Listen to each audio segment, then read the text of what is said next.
Hello students, so welcome to the class. I'm Yogita. Our subject is psychology and today's concept is branches of psychology. Now we studied in detail like what is psychology. Psychology is nothing but we are studying about the behavior. Now this branches of psychology is mainly divided into two types. One is pure psychology and one is applied psychology.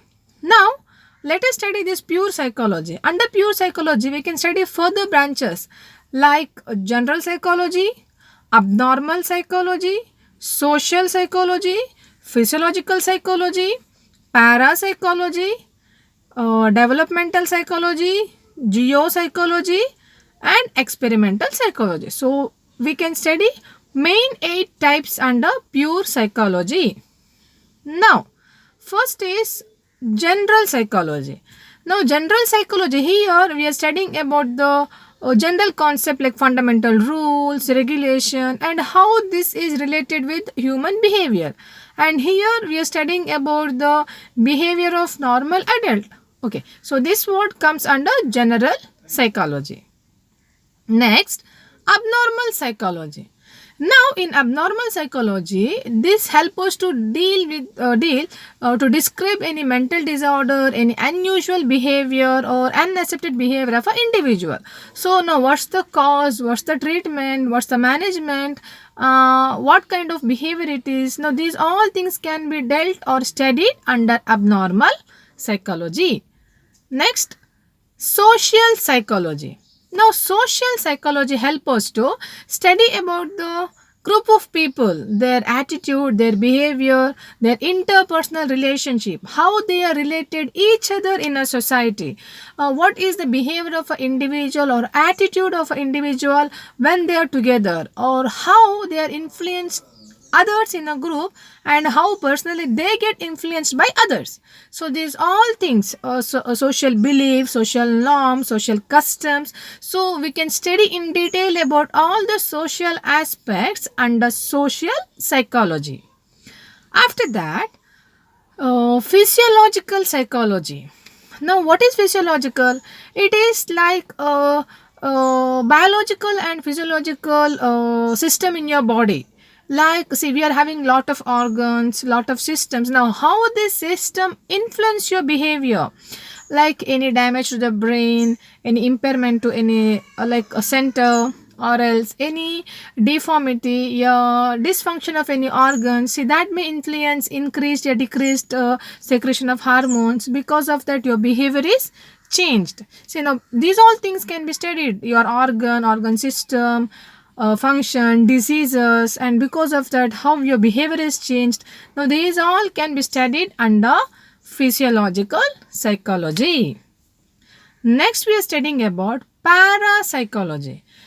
Now this parapsychology is help us to study about some extrasensory perceptions, like people may see something in the absence, they can really feel that, or else we can see commonly ghost, a spirit, whatever.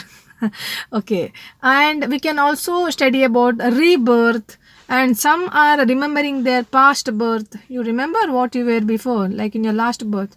I remember I was a queen somewhere in a big palace. See, this is what a previous birth, and people are trying to study about telepathy. So these all concept we can deal in parapsychology. Then geopsychology. Now this geopsychology help us to study the environment, weather, climate, soil. So it helps us to deal with such aspect, how these things will influence your behavior. What example I can give? Now you can see that if a people belongs to the region, it's very sunny, it's too hot, in that case definitely they tend to take bath 2-3 times per day, so they feel it is normal. And if you see the people who belongs to a cold region like maybe Himachal, Kashmir, and they may not take bath 2-3 times. See, it's this behavior purely based on the area, geographical area where they are living. Now I can't say that it is correct, those are taking 2-3 times baths, it's correct, and those are not taking 2-3 times bath in that Kashmir, Himachal is too cold area. we can't expect them to do that. So we can't say that is wrong. See, now this behavior is purely based on your environment where you're living. So when we study that, when we deal with that, then that called as geopsychology.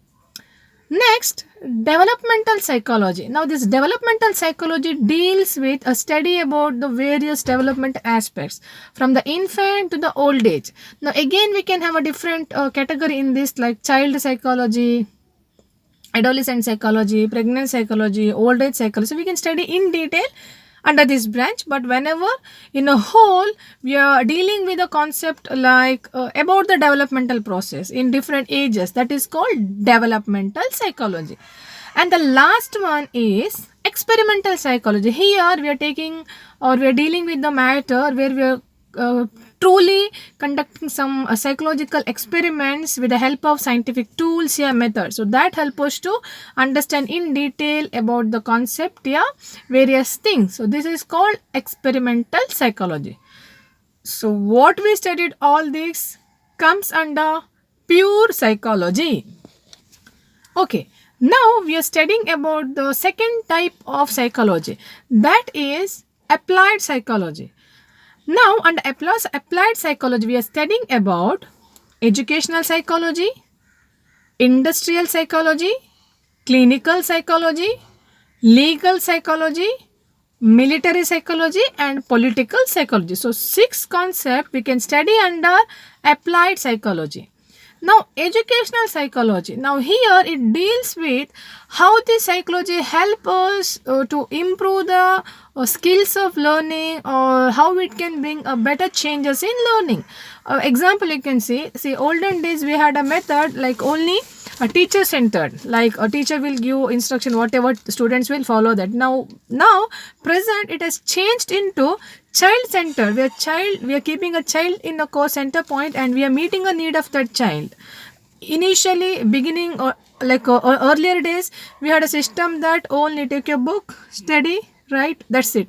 But now a present concept is fun and learn. So teacher will make the concept more simple, more practical to the child. So this help us to get an idea how to improve our educational process. So this what called as educational psychology. Next, clinical psychology. Now, this clinical psychology help us to deal with different kind of mental disorders, mental illness, abnormal behavior, and what are the suggestions and treatment for the patients, and how to make the person, a patient, to get adjusted to this environment. So, in detail, we can deal with all this matter. That's what we are studying in clinical psychology. Next, industrial psychology. Now, this industrial psychology help us to deal with the concept like a human behavior related to the industrial environment, how he cope with the job, how we can make a proper selection of a right person to the right place, recruitment, selection, retaining, promotion. See, all these things to make it so firm and so clear, we can use this industrial psychology.